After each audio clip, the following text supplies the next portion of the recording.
Tá gostoso de acompanhar, então vamos lá. Agora sim, entrevista importante para você acompanhar nessa edição. A gente conversa agora com o ex-ministro, ex-senador, ex-deputado, mas sim, um sempre atual nome importante, tradicional do PSDB, Aloysio Nunes. Senador, boa noite, bem-vindo de volta aqui ao Expresso CNN. Mona Lisa falando, o senhor me ouve bem? Travou? Eu acho que tivemos um problema na conexão aí. Mas agora eu estou ouvindo o senhor. O senhor está me ouvindo bem? Sim, aqui diz que minha conexão está instável. Ai, meu Deus, essa instabilidade da internet me mata. Eu preciso já começar dizendo isso. Naqueles momentos derradeiros das nossas entrevistas, de repente trava tudo ou aparece o bonequinho para matar a apresentadora. Mas vamos tentar, assim, conversar. Bom, um dia absolutamente importante aí, né, de conversas relevantes. Eu gostaria de saber do senhor... Como é que está esse namoro, então? É possível a gente pensar, de fato, numa união estável do PSDB com o MDB? O que o senhor acha desse namoro momentâneo? Pode virar casamento? Eu espero que sim. Você sabe que alguns dias atrás, talvez uns 15 dias atrás, o presidente do PSDB, Bruno Araújo, me disse que eles estavam já começando, a direção do partido, começando a explorar essa possibilidade. Eu acho muito positivo que são dois partidos estruturados nacionalmente, dois partidos que têm, digamos, a mesma origem que se remonta ainda à luta pela redemocratização no Brasil. São partidos profundamente comprometidos com a democracia, o que eu acho muito positivo, que constituirão realmente, se isso for possível, uma força muito poderosa.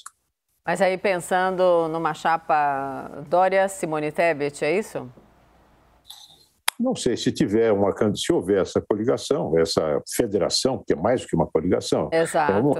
É um casamento de 4 anos. De 4 anos, inclusive ele rebate sobre todas as condições, as eleições estaduais, as eleições municipais do ano que vem e a atuação conjunta no Congresso.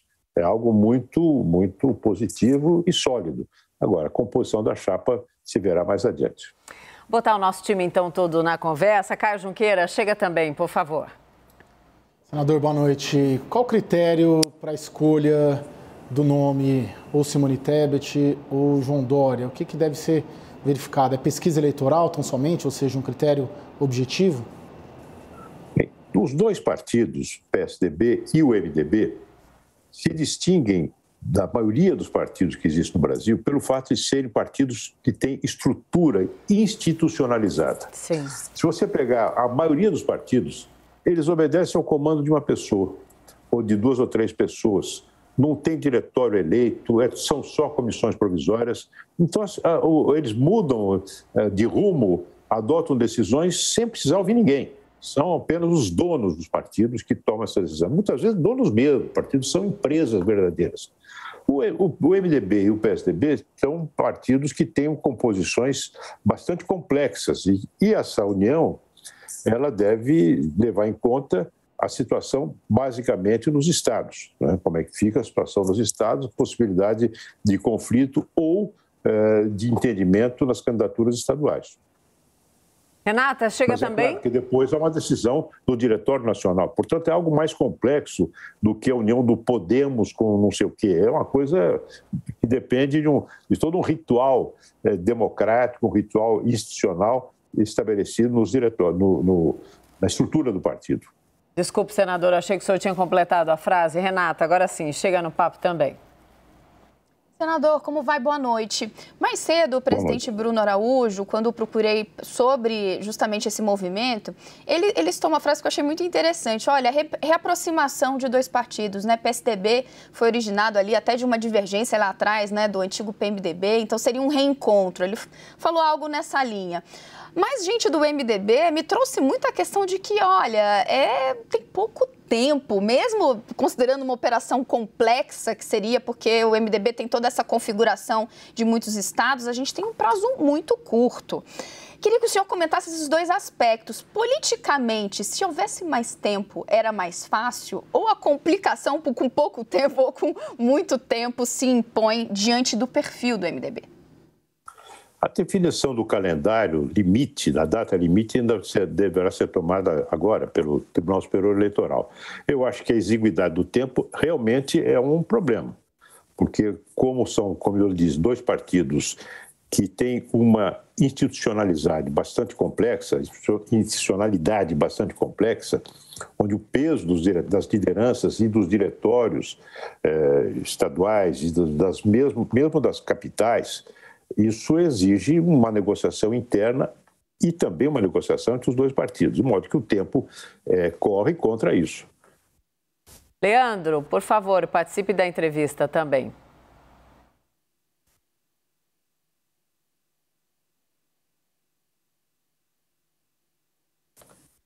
Estamos sem áudio, então vou tocando aqui enquanto a gente estabiliza. Estamos sem áudio.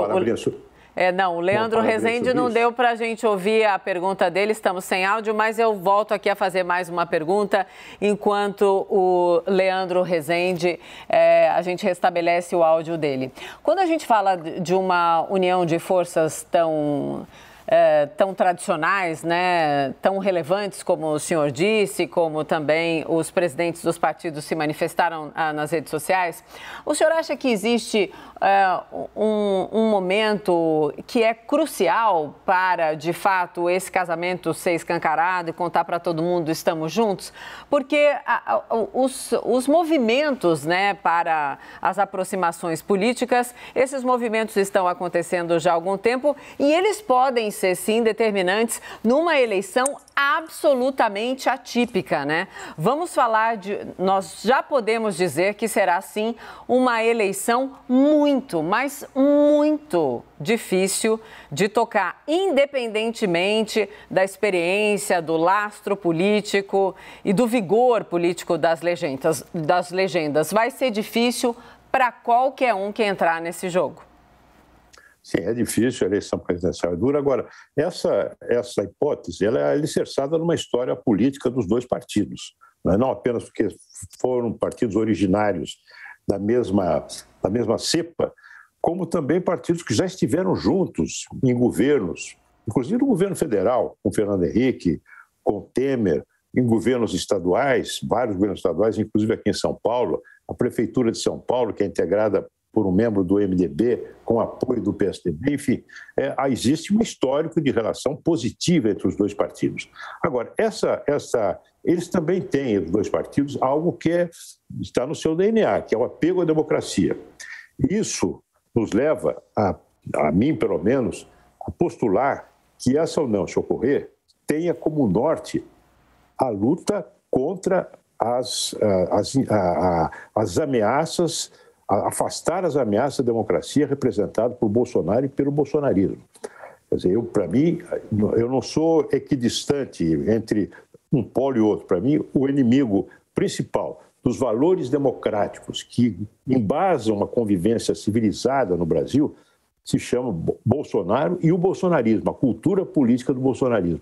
De modo que o fato de sermos dois partidos de origem democrática e de índole democrática até facilita esse combate em relação àquilo que ameaça de maneira mais fundamental e mais grave a convivência democrática e mesmo aspectos vitais da vida brasileira, como saúde, educação, meio ambiente, política externa, né? Então, acredito que seria uma união orientada por esse vetor. A luta pela defesa da democracia e combate a todos os retrocessos que esse atual governo propiciou ou provocou em aspectos fundamentais da vida brasileira. Vamos fazer mais uma rodada, então. Caio, mais uma questão? Senador, dos estados, onde que tem a maior dificuldade dessa reaproximação? A gente sabe que boa parte, por exemplo, do MDB é próxima ao ex-presidente Lula, a gente sabe que boa parte do seu partido, do PSDB, é próxima ao presidente Jair Bolsonaro, não tem ali uma equação quase impossível de ser ajambrada, vamos dizer assim? Não é fácil. Você tem no MDB realmente alguns setores do partido, de liderança importantes do MDB, que são partidários da candidatura Bolsonaro, né?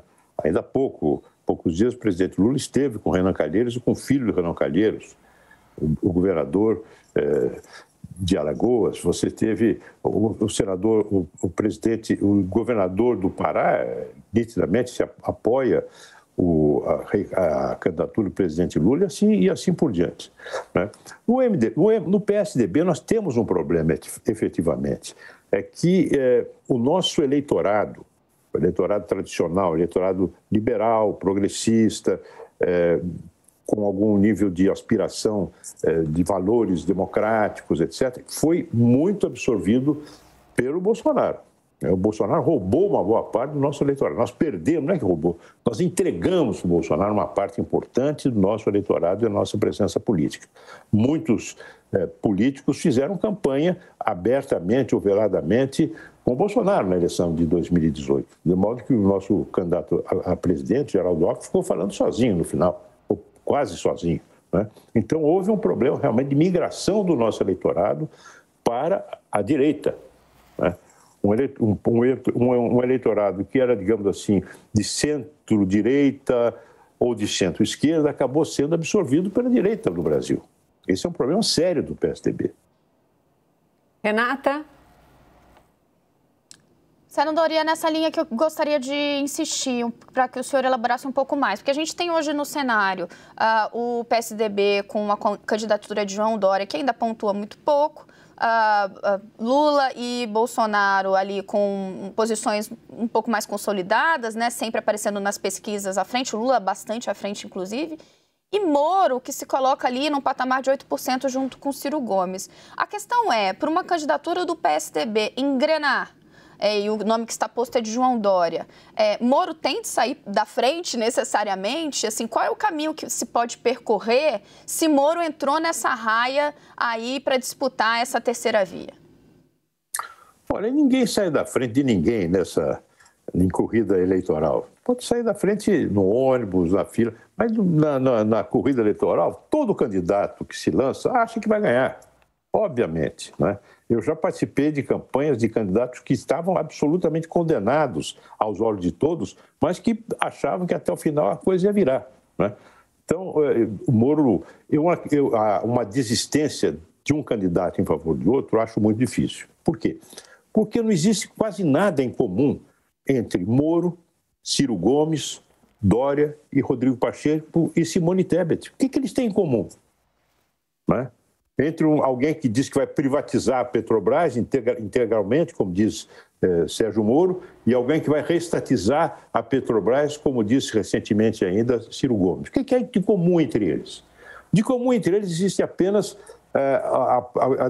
o desejo de se colocar entre aqueles que não querem nem Moro, nem Lula, nem o Bolsonaro. Ora, a soma de negativos não dá positivo. Não dá positivo, né? É preciso que haja uma mensagem positiva para o Brasil. O que fazer com o Brasil? Qual é a proposta de cada um? Qual é a linha política que adotarão no governo se forem eleitos? Isso ainda precisa ser esclarecido. Se isso for esclarecido e daí resultar um programa sedutor, empolgante, algum deles vai sobrenadar e vai poder sobrepujar os demais. Eu acho que Dória tem um cacife importante, que é o governo de São Paulo, faz um bom governo aqui em São Paulo, teve uma atuação forte na questão da vacina, enfrenta corajosamente o Bolsonaro e tem um excelente candidato ao governo aqui em São Paulo, que é o vice-governador Rodrigo Garcia. Agora, se isso vai se transferir, vai se refletir no aumento da intenção de votos, eu não sei. Eu espero que sim. Se isso se refletir de uma maneira bastante consistente na intenção de voto, é possível que hoje aqueles que dizem que não querem nenhum nem outro venham a apoiar a candidatura de Dória. Mas eu penso, substancialmente, que dizer são dois extremos não corresponde à realidade.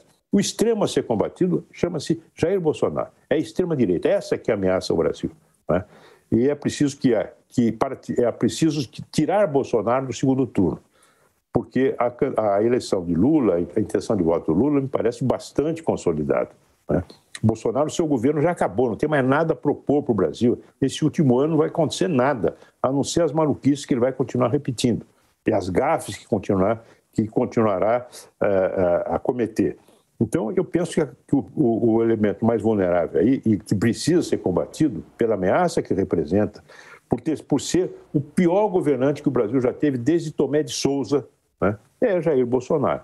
Na medida em que nós consigamos, aqui em São Paulo, a partir da demonstração efetiva daquilo que nós estamos fazendo de bom, e na medida em que consigamos formular uma proposta para o Brasil, nós poderemos retirar Bolsonaro do segundo turno. Eu espero que isso aconteça, porque eu não quero que Bolsonaro vá para o segundo turno. Eu acho que Bolsonaro no segundo turno pode virar um Trump aqui. Ele no segundo turno faz 35% a 40% dos votos e terá cacife para continuar infernizando a vida brasileira, como Trump faz nos Estados Unidos. Senador, o senhor disse que ninguém sai na frente de ninguém, então o senhor não está botando muita fé no que praticamente todas as pesquisas estão apontando nesse momento? O senhor está achando cedo demais para a gente, de fato, por exemplo, entender qual é o vigor verdadeiro de uma candidatura tucana com o João Dória na cabeça de chapa? Eu acho ainda cedo. O que hoje está plenamente caracterizado é o favoritismo de dois candidatos, sim, Lula e Bolsonaro, que estão muito bem. Agora, nós estamos no mês ainda, no início do ano, né? Mês de fevereiro, e isso haverá ainda momento em que a campanha eleitoral poderá apresentar reviravoltas. Eu repito, o Dória tem um cacife importante que é o peso de São Paulo, o eleitorado de São Paulo, né? Se ele conseguir transformar o seu bom governo, os resultados do seu bom governo e a posição política que assumiu no combate a Bolsonaro numa intenção de voto grande, eu acho que ele tem chance. Conseguir como, senador? Bolsonaro.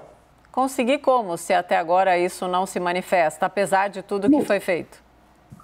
Não há campanha ainda. A campanha que poderá... O senhor aposta na campanha na TV, é isso? Na TV, no rádio, a campanha mesmo? Sei, na campanha eleitoral você vai ter que ter uma programa. Primeira coisa, a definição de um programa. Qual é o programa? Nós sabemos muito bem o que ele faz em São Paulo, o Dória. Na minha opinião, é um excelente governo. O que ele vai propor para o país? Né? Porque São Paulo não é o Brasil. Quais são os problemas brasileiros que poderá enfrentar a partir daquilo que ele concebe, que ele haverá de ter, que ele propor, né? Então, isso tudo é uma coisa que vai acontecer durante a campanha. Vai empolgar? Não sei. Eu espero que sim. Senador, muito obrigada por falar sim aqui pra gente, por vir participar desse papo. Teremos muitos próximos papos, sem dúvida. Uma boa noite ao senhor e até uma próxima, senador. Muito obrigado. Prazer estar com vocês.